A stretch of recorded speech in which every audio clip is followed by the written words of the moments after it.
You're listening to the Youngpreneurs Podcast, the #1 resource online for under 35-year-olds, where we chat twice a week to the most inspiring entrepreneurs in the world.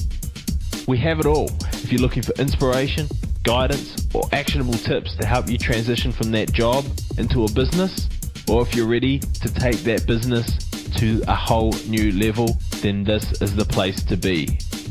Get ready to live life on your own terms.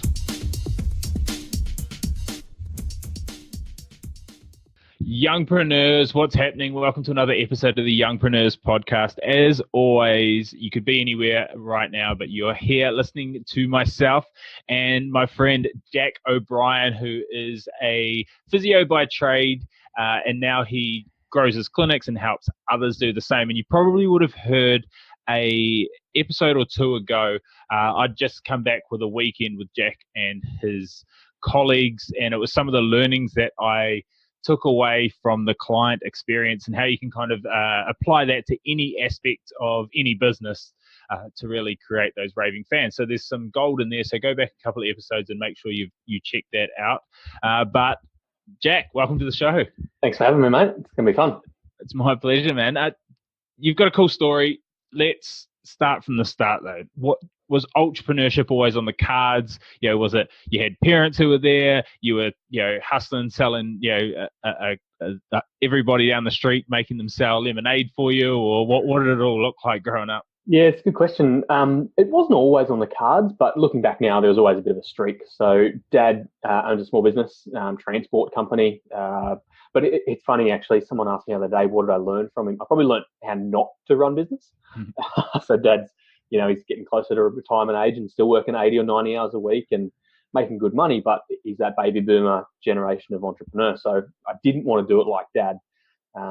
Looking back, I was doing a little bit of like selling and hustling here and there. So actually my first dollar, I was listening to a podcast the other day talking about the first dollar that you made. For me, it was, I got a CD burner. So a 6-speed CD burner. I remember burning the first Eminem album, printing black and white the CD case. For those who weren't around back then, we used to have CDs. They were a thing before Spotify, and selling that for $10 in music class in year 7. So there you go. There was a streak there, but it wasn't always on the cards. Wanted to be a physio. Yeah, and you've obviously gone to more legal means.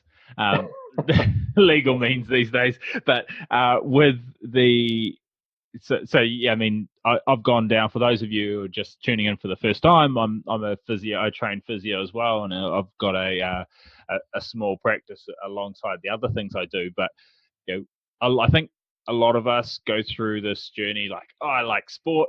Ergo, I'm going to become a physio because there's nothing. And we were chatting about this the other night. Like, there's nothing sweeter than becoming that sports physio, working with a team and whatever.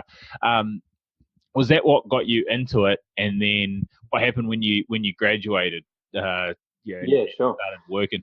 So I grew up playing rugby league. So one of the football codes here in the eastern states of Australia, and had plenty of injuries. So spent a lot of time in the physio rooms, on the physio table. So that's what got me interested. I thought about doing medicine. I actually did the entrance exam to do medicine, but that lifestyle really repelled me. And so again, it's probably that entrepreneur streak that didn't want to work for the man and work for the public system in hospitals. So physio was the perfect fit for me. And then through uni, you get exposed to a bunch of different settings, and I realised that private practice is really where I wanted to be. The private business side of healthcare was really interesting to me. So went through uni because of sport, but ended up just wanting to do it because of the nature of the business and that engagement with the consumer. I'm actually really passionate about healthcare that people have to pay for. I think we get better results when consumers are invested in their outcomes. And so I really believe in the private business model of healthcare. So I went straight to that. Haven't stepped foot in a hospital as a paid physio and hope to never do so, because that sounds like I'd rather have my fingernails pulled out with pliers. So I say to people, you could literally, it'd be very, very hard to find a figure that could get me to work as a physio in the hospital. Goodness no. But yeah, as much as I love watching people cough up sputum and getting them to limp around at a hospital, I mean, it's valuable stuff, but man, it's very, very, very tough work. So how long from when you graduated to when you went into your own business, and then what was that? How did that happen? Because I see a lot of physios, a lot of health professionals in general, and you obviously see a lot more of them. The natural progression of a health professional is get good, get busy. Therefore, they think the next step is start their own Right. clinic. And they don't actually realize that they don't know anything about business. They're just really good at their trade. And Sure. it's not only health professionals, it's any business really. But how did that transition happen with you? Yeah, you're right. I see it across all essentially service-based bricks and mortar businesses. People get really good and think they can go out and do it. For me, I got really good, and I kept pushing my boss for a pay rise, and he eventually said to me, "Look, I don't want to give you a pay rise. I want to give you the business." And I thought, "Oh, fantastic! How good's this?" Turns out he didn't give me the business. He sold it to me at fair market rates, which wasn't cheap. I wish he had given it to me. But and so since then, so I bought my first business, my first practice that I was working in. Since then, we've opened 4 more. Victor, it's interesting though. People have often asked me, would I prefer to buy an existing business or start from scratch?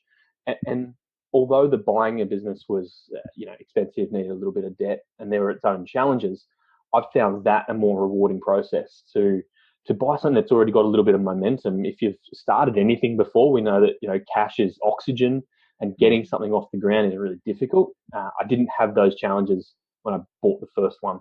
So, that was an interesting evolution. Really, I've only ever worked in that one practice. I graduated, worked in that practice, bought it, and now lead it across 5 locations. And so when you bought it, what were it's obviously a business that's, I don't know, it's either working or it's not working, but you've bought into it. Outside of kind of the getting the finance, and were you able to just leverage that against the business? So it's a vendor finance arrangement. Yeah. And so that aside, then did you keep it as how it was, or did you create it into something bigger? To go from kind of one client, one clinic to 4. You've obviously done something different to the previous owner. Yeah, so the reason I wanted to buy it was I saw so much potential. It was run down. It wasn't well looked after. And Victor, the owner, was someone, again, like we described at the start, great physio, had started his own practice and had done well, but he had no clue, and self-admittedly. So he actually still works for me out of interest. That's an interesting little arrangement. So I bought it because it was either buy it or go and start my own. That was just the friction that I think a lot of us get to in our journey. It's like something's got to give. I've either got to start my own thing and be my own boss, or buy something and be my own boss. So it had significant potential. It wasn't being marketed. There were no systems, nothing around the client experience. And so it was a gradual process of turning that ship. And then once we got it pointed in the direction that I wanted to go from a culture and values point of view, cranked the heat up on a bunch of the digital marketing strategies, which I love. And that was really the catalyst for us to grow exponentially and then have the demand to open a bunch more locations as well. And so with that, when you were changing the culture, was it a difficult task, or were people excited to get onto like a direction, I guess? Because if you got a directionless ship, it's like everyone's just ticking along, people come and go. Was that difficult, and how did you? I mean, there's obviously the business savvy side of you now, and you've got 4 clinics, and you've hit some road bumps, no doubt, along the way. Yep. How did you learn all of these things? Was it trial by fire? And to see, you were saying when you were going to buy it, that you could see all this potential for it. Did you know how to implement on that potential? Yeah, it's an interesting question, Victor. I probably didn't. I just had a crack, did my best, and I'm pretty passionate about learning. So it was reading books and watching YouTube, and I invested early in mentors from day one. Through the purchase process and then starting. But yeah, we started with a lot of the cultural stuff and getting the team right, which was interesting, right? I was young. I was only been a physio for 2 years. I was 25 at the time. I just turned 25, so I was young. Had a team full of people older than me, and I'm this young whippersnapper trying to tell them what to do. And I certainly wasn't telling them what to do, but what sort of culture we wanted. I found that those early days pretty challenging in the sense that I was really passionate about creating a values-driven organisation, but that sounded a little bit wishy-washy, woo-woo to Yeah. some of the old cynics in the game. But I pushed through that, persevered, and some of those people ended up self-deselecting and decided to get off the bus. But it really attracted the right sort of team that I wanted to go forward with. So getting that culture, value stuff right at the start was difficult, awkward, a little bit flapping around the dark. Didn't really know what I was doing, but I knew it was important. Otherwise, we'd crank the heat up and go fast. But if there wasn't that alignment within the team, especially in a service-based industry, I needed the right team and the right people. Otherwise, we were going to crash and burn. And then talking about kind of the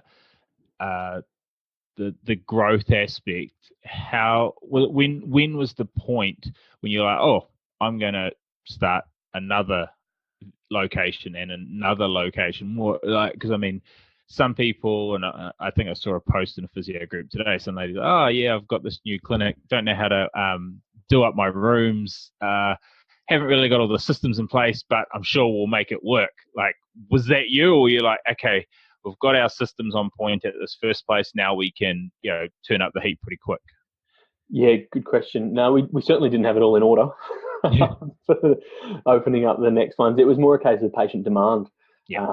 And so we, bricks and mortar, or at least for the majority of what we do. And so we were limited by geography. People wanted what we had, but geography was a problem. So we decided to open a couple more locations that really met the needs of our ideal clients. Yeah. And I find that multi-site, it really just is an amplification of what happens in one location. Yeah. You've got to get it right across all. And so it's got its own unique challenges, but we just went for it according to patient demand and figured it out later. We were pretty excited to get it cracking and do something different. Yeah. In hindsight, we probably went a little bit too quick, Victor. Yeah. We did too many locations too soon. And again, just like starting any business, that cash flow challenge and my skills as a leader, as an entrepreneur, were pretty raw. So I probably wouldn't have gone quite so fast next time around. And what did you, with the growth side of things, you have these kind of headaches and things. Were you still on the tools at that stage, or had you gone, okay, I can step back and to be that leader? Yeah, well, initially, so the day I bought the business, I started taking Fridays off, or at least stopped consulting. So prior to that purchase day, I was consulting crazy hours, 50, 60 hours a week, because that was my only means of making cash at that time. But from then, flipped it, came off the tools, and then quickly realised how much I didn't know and how much I needed to learn. Like, I was a great physio. I was probably the best in our clinic, but that counts for naught if you're not a very good, leader of your team. So came off the tools so that I could be a better leader. I love physio. I love treating patients, but I love more being able to help my team. So it was a case of, give up what you love for what you love more. So yeah, pull myself back off the tools for 1 day a week, and then slowly over the next 18 months ended up coming back to not doing any direct client-facing work, and haven't done for the last 6 or 8 months now. Nice. And I guess, that just allows more time to, I worked at a phenomenal clinic when I first moved to Australia, where I think it was one of the most busiest clinics in Queensland, but same sort of thing. They had the systems and process. The boss had taken the steps back, and it was awesome in that sense. And he was probably the best physio that I've ever met. And because he could provide us with training and awesome in-services and things, sure, he was making that impact by amplification. Yeah, totally. I can only treat 50 hours a week or 60 hours a week. Why don't I just treat 5 and enjoy it, and then make everybody else some sort of 80% version of me? Yeah, totally. And then the patients are going to get awesome outcomes. When it comes to your clinic, so you said you expanded because of client demand. What would you say differentiates you from the crowd? Like there's another physio around the corner. What differentiates you in that sense, particularly in your growth when you're growing? Maybe not now, but when you're growing.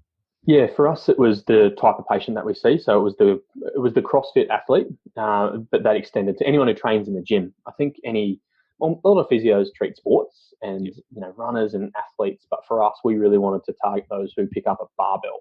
Yep. Anyone who does that from CrossFit, F45 in a gym based setting. So that was our immediate need, and that was riding the wave of CrossFit and functional fitness, all that at the time, and to a degree still now.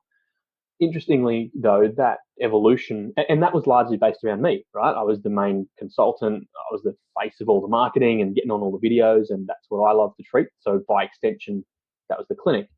That's now evolved to be less centric on me. And what we would say differentiates us now would be the amount of touch points that patients have with us outside of the consult room.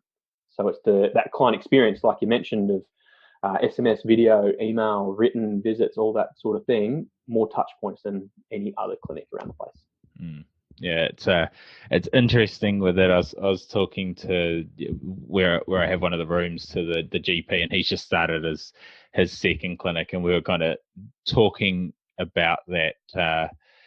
Attracting the ideal client and things like that, and it's less centric on you. He was looking around at potentially changing accountants, and the funny thing was, some of them were saying, "Oh, starting, you shouldn't be as much at this new place because you can bill X amount per day at the other place." And I'm saying, and we had this discussion. He's like, "They just don't get it," and I'm like, yeah, and I was saying to him, "You need to be um, not the name of your clinic." Right. Yeah. He built it up for a year, and now there's patients who don't necessarily want to see anybody else, so they're coming over to his new clinic to come and see him. But I'm like, if you go back there and start treating all day, people are going to preference you over the other doctors, and you're not creating this skilled team. You're creating this, I want to see the owner. So yeah, you might be losing out on in the GP world, $100,000 or $200,000 a year not potentially treating, Sure. but in the long run, it's going to free up more time to create these different things. So I think it's an important lesson for anybody that if you want to create a scalable business, it can't be you. It has to be a business. Yeah, it's got to be a business. And it's interesting, though, we straddled that divide of I'm still very much the face of our marketing, Yeah. but yet no one can see me. Yeah. So it's kind of like, you think about Michelle Bridges, right? And everyone sees her body transformation, but let's be honest, she hasn't written an exercise program for years. So Yeah. we're creating a brand around me, but I'm not the service delivery element. Yeah, which is brilliant. So, talking about that, the marketing side of things, I know you're a whiz at this kind of stuff. You said it excites you. It's, I think, physio compared to say some in Australia, for everyone listening, there's certain regulations and guidelines that our governing body restricts when it comes to particular marketing. And what I mean by that, so some of you out there who do marketing and things like that, we can't use testimonials about the ability of the service delivered. You can talk and say it's a nice clinic or friendly staff, but you can't say Jack and Victor are just gurus at fixing necks. Everybody should go there if they're fixing necks. So or you can't have a success story of them talking about how the transformation. So you've kind of conquered that divide in a good way, and to the point where you're having clinics or rooms that you're opening that are got a waiting list or are already full, fairly close to when you're opening it. What are some of the biggest things that you've learned in that space, and how have you been able to create that oversubscribed type model to your clinic? Yeah, I think, for me, marketing, it's a somewhat of a dirty word sometimes, especially in the health space. There's probably some ethical challenges, but for me, it was a mindset around, if we've got the answer to these problems, I need to get in front of as many people with problems as I can and be the most helpful, the trusted advisor, the preeminent source to provide those answers. So it was less about, revenue and leads and prospects, and more around getting solutions in front of people with problems. So that framed our whole approach. So content has been a really key element to that, and being really strategic around video, written, images, and then distribution of that content. And then I love the digital stuff. So I mean, you can track it through Facebook and Google ads and all that stuff. I love being able to track and monitor and optimize those digital strategies. So, we just want to be different and be consumer centric. I think especially in the service space, we're often so worried about what our colleagues think of our marketing. It holds us back. And whether that's, in physio, in the health world, or any other service delivery element, we're worried that if we create a blog article, what's my competition going to think? Or are they going to read it? Are they going to see how we do things? I couldn't care less what my colleagues think.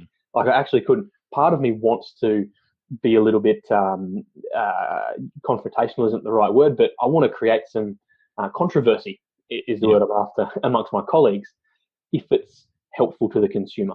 So it's so consumer centric content, and then those digital strategies to make sure we're getting in front of the right people with the right message at the right time. And I mean, that's all. I mean, a lot of it sounds kind of like a nice hybrid of like Jay Abraham and Gary V, and like, be so client minded.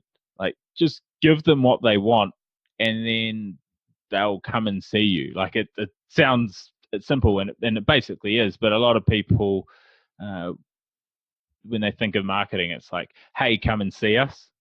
Yeah, that's which is sales, right? It's transactional, conversion-based sales, whereas marketing is branding and positioning. But it takes a lot of work, and it's a long game, right? So some of the content that we produced was really rich, deep videos and written stuff. It took a long time and a lot of blood, sweat, and tears. And we didn't see results straight away. But now, 2, 3, 4 years later, we're still seeing leads, conversions, dollars in the bank because of the philosophy and mindset that we adopted right back at the start. And I think that's super important for people to think about.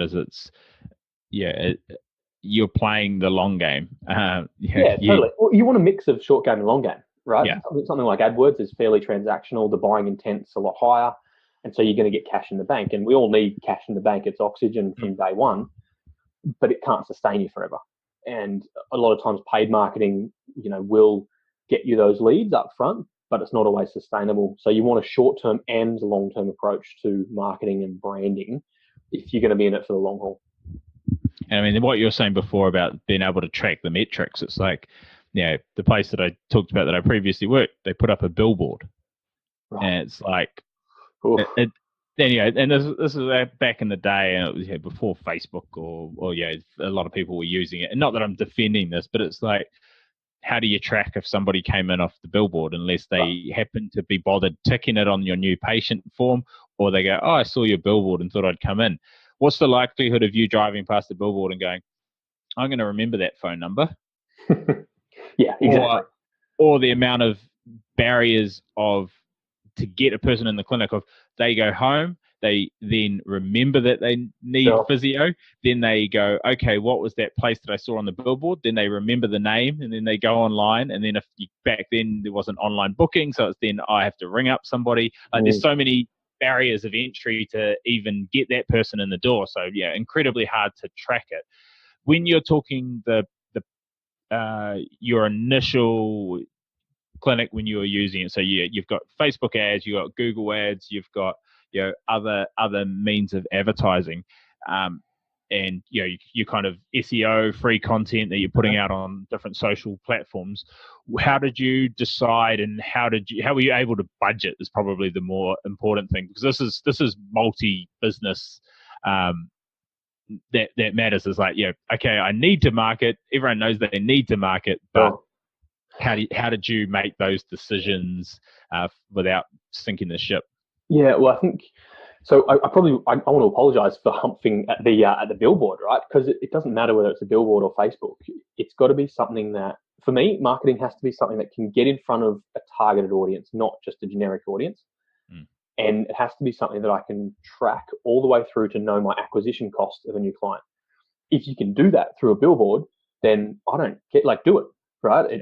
You got to be. I mean, Gary V would say you got to be agnostic around the platform. So for me, it was knowing how long. What was the buying intent? So how long is the long game, and then what is the acquisition cost of something? So once you know the acquisition cost on any given platform, you might be able to acquire a client on AdWords for $30, Facebook for $50, yellow pages for $100. And so as long as you know your acquisition cost of a new client, not just a lead or a prospect, and then how long that's going to take to convert. I think that's where a lot of people go wrong. They go, I can get leads on Facebook for $40. Sure, but you're going to have to pour a lot in until you end up seeing the results come through. So if you know your acquisition cost and then you know the lifetime value of your client, it's just simple maths, right? It's $20 out for an acquisition cost, and that if that client's worth $50 or $100 or $1,000, it's you then turn the heat up. But knowing that lag time or the duration is super key, because Facebook works, right? It's pretty low acquisition. It's really easy to do, but it takes a month or two to get that back, and you've got to be able to wear it.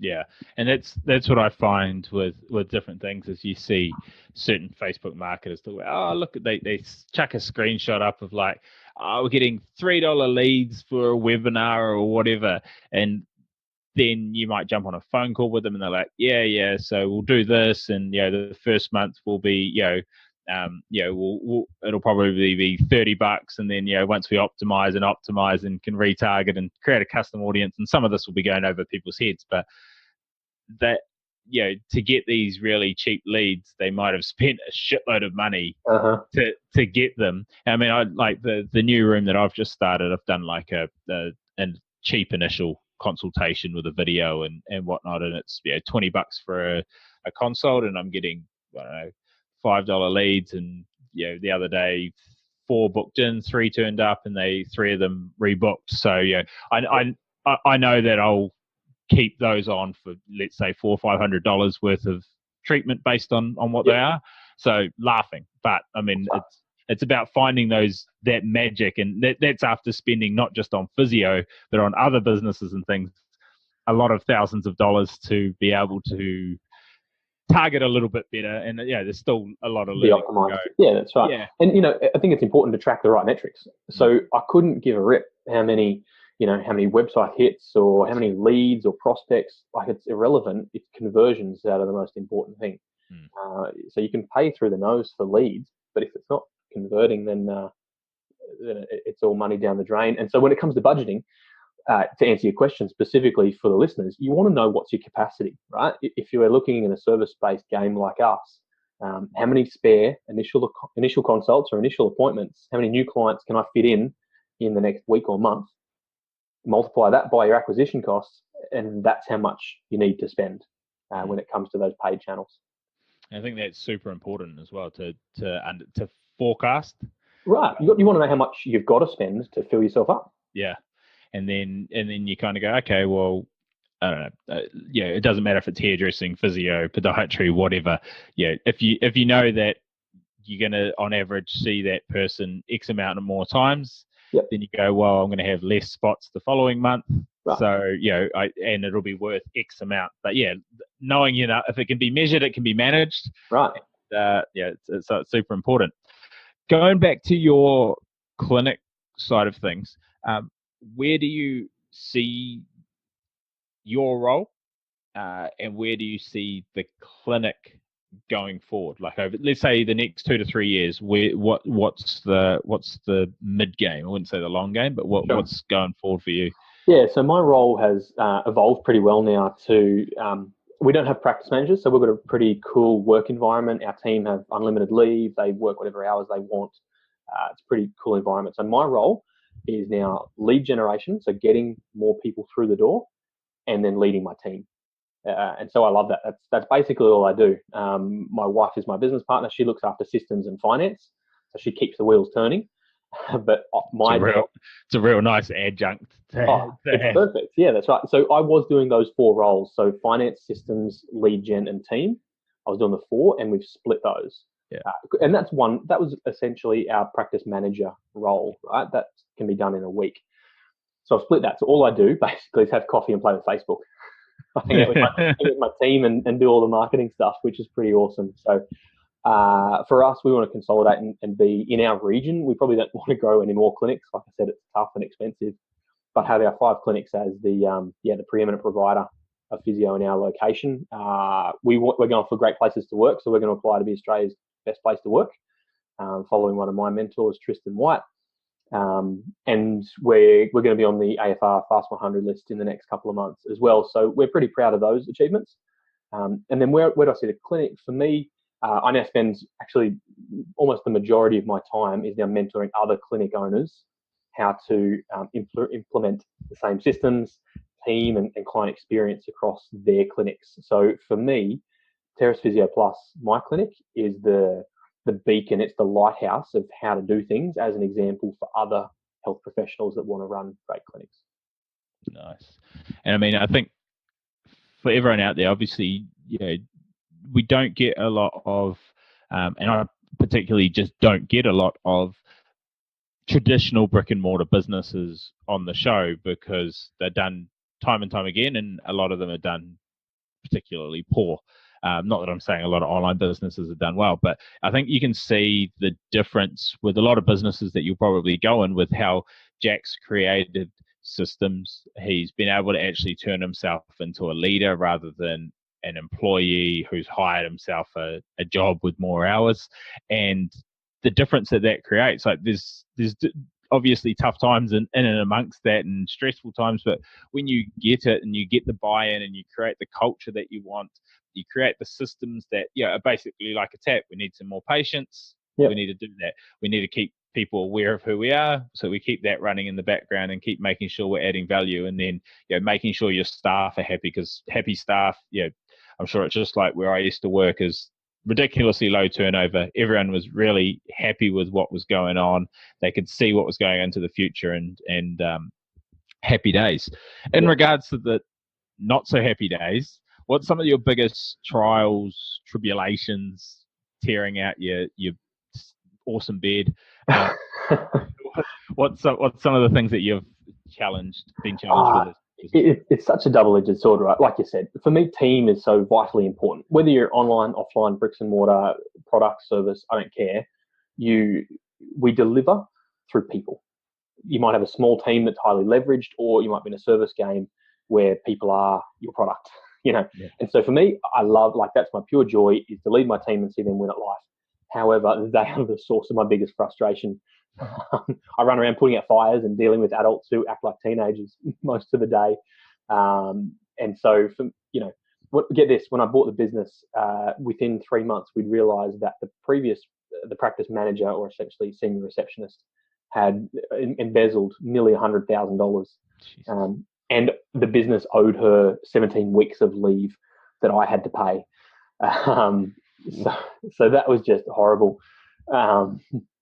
Again, we've got a great workplace where people can do what they want and run their own rules, and it's really collaborative and self-regulated.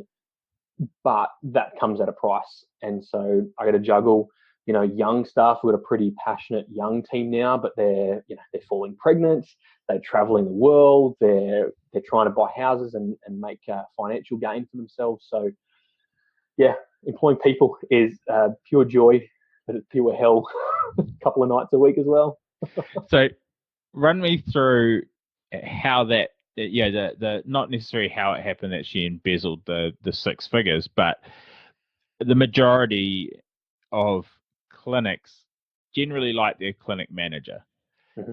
And so there was obviously this, how you talk about the awkward conversations and things that you have, you've got somebody who's been ripping off the clinic that a lot of people love, and then people like her, and then this whole kind of awkward triangle. It was a lack of systems and a lack of accountability. So we've got great freedoms now, but there's still really strong accountability and responsibility within that. So you can't have one without the other. By the same token, you can't run such a super tight ship that you're micromanaging and not give your team any freedom.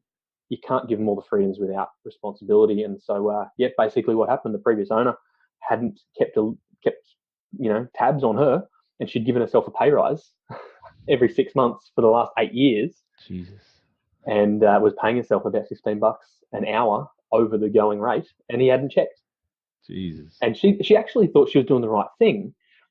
She thought she was doing a good job, so she deserved it. Didn't think to check with the boss. But it probably speaks to owners who he built a business that he could be a little bit hands off, right? And so he went fully hands off thinking he was trusting people. But the truth is, great leaders, when they trust people, they put boundaries in place.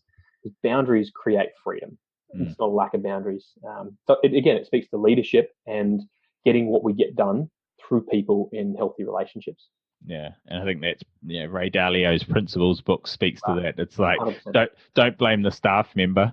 That's right. Like, it's my fault. Everything's my responsibility. Yeah, take it on, figure out what it was, and then figure out how you can make it not happen again. Because then it's definitely your fault the second time if you allowed it happen again. Right. Cool. So we've got a ton of value out of this. I just want to wrap up with the last couple of questions. What's your best habit and your worst habit? Wow, that's an interesting question. I would say my worst habit is bowing to my own personal desires. So I'm an introvert by nature. I like to get work done. So if you think of the four temperaments, melancholic, phlegmatic, sanguine, and choleric, I tend toward melancholic, which is an introverted, task-focused.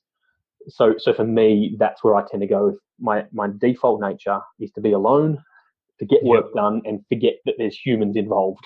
Yeah, which is frustrating for you particularly. Right, but great leaders need to put their own personal desires aside for the good of the organisation. So I guess when I let my flesh take over, that's my worst habit. I would say my best habit would be welcoming accountability. So I don't do anything without accountability. I'll text one of my business partners and say, right, I'm giving myself 17 minutes to get this task done. And so I'm just constantly leaning into accountability and inviting it and asking it and making ridiculous deadlines for myself. Or it might even be just, putting something up on your Instagram story saying, this is what I'm working on, because it holds you to account that you're going to get it done. Talking the talk makes you walk the walk, or at least for me, it does. Yeah. So inviting and leaning into accountability. Yeah, I think that's it's a brilliant trait, and I've been reading High Performance Habits, and it's a very, very similar thing as and you read it and see it everywhere of success leaves clues. Yeah. And Warren Buffett doesn't go, we'll see how this year goes. Work like that. Hopefully we'll make some money, or we don't lose any money. But the majority of people, we go back to defaults. Majority of people's default is that, I'll go to my job or I'll run my business and I'll hit and hope and we'll see how it goes. And but if it fails, well, at least I didn't put myself out there too much. And, right. But as a business owner, you're not accountable to anyone. No. You're your own boss, right? So you've got to find those sources that, at the end of the day, it's integrity, doing what you say you're going to do. Right. Yeah. And so whatever you need to do that, for me, it's accountability and people keeping me to task. Yeah, I read there's a book from somebody who's worked with the All Blacks, but it's about how it applies to business. Right. So it's about all the systems that they've put in place. And there was what was the saying? I'm going to get it printed onto a thing for my office, but it's something about do you know the secret to integrity? Step 1, write down a to-do list. Step 2, do it. Right. It's just like, there's not much truer thing. It's just like, if you want to be, walk the walk and talk the talk, then write it down and freaking do it. Get it done. I've spoken about a few books, but what's the biggest book what's the book that's had the biggest influence on you, and what's the best one that you've maybe read in the last 12 months, if that one doesn't fit in there? Yeah, sure. I would say, aside from the Bible, a book by Stephen Pressfield called The War of Art. It's not a business book per se, but it's a mindset philosophy book that it just blew my mind. I read it like every 3 months or so. It's a quick read. You can get it done in an hour or two. So that would be the best one that I recommend people read, The War of Art by Stephen Pressfield. And I revisit it all the time. In terms of recent books, I read a book called Never Lose a Customer Again by Joey Coleman, who's a CX customer experience genius. Talks about the first 100-day journey of client experiences. Like you mentioned at the top of this episode, Victor, and back a couple of episodes ago, where we spoke at a recent workshop in Brisbane. A lot of that philosophy around client experience is shaped by Joey. So absolute game-changing book. Cool. Well, we'll link all of that at passiveincomeyoung.com, and you can get everything else that we've talked about, plus some other cool resources. First off, thanks for for your time. You've dropped a ton of knowledge that's going to be applicable to a lot of different businesses. If people, well, welcome to the Youngpreneurs family. Actually, welcome. You're part of it now. That's your onboarding process. If people want to find out more about you, check out what you're up to, or get in touch, what can they do and where can they go? So you can check out our clinic at terracephysioplus.com.au. But if you want a little bit more personal insight, probably have a listen to my podcast. If you want to link that up, Victor, you probably get more of a personal insight into me and what I do in my clinic, and then mentor other clinic owners over on that podcast. Definitely. Well, we'll link all of that at passiveincomeyoung.com. And if people are just checking out your podcast, what's its name and where can they go? Sure. Grow My Clinic podcast on all the players, SoundCloud, iTunes, and Stitcher. Wicked. Well, we'll link all of that. Again, absolute pleasure, and look forward to catching up in person again soon. Thanks for having me. Thanks for listening to the Youngpreneurs podcast. This was proudly brought to you by the Podcast Institute, the #1 training resource to take your business from chasing leads to leads chasing you, and from an absolute amateur to a full-blown authority. If you're looking to take your business to the next level, then a podcast is the obvious answer. You can get national and global exposure in a very fast time, and it's just exactly what I've done with this podcast. So if you want to find out more, get a checklist on how you can get started for under $60, and to find out more through a small training video that I've prepared for you all, then please check out passiveincomeyoung.com/podcast training.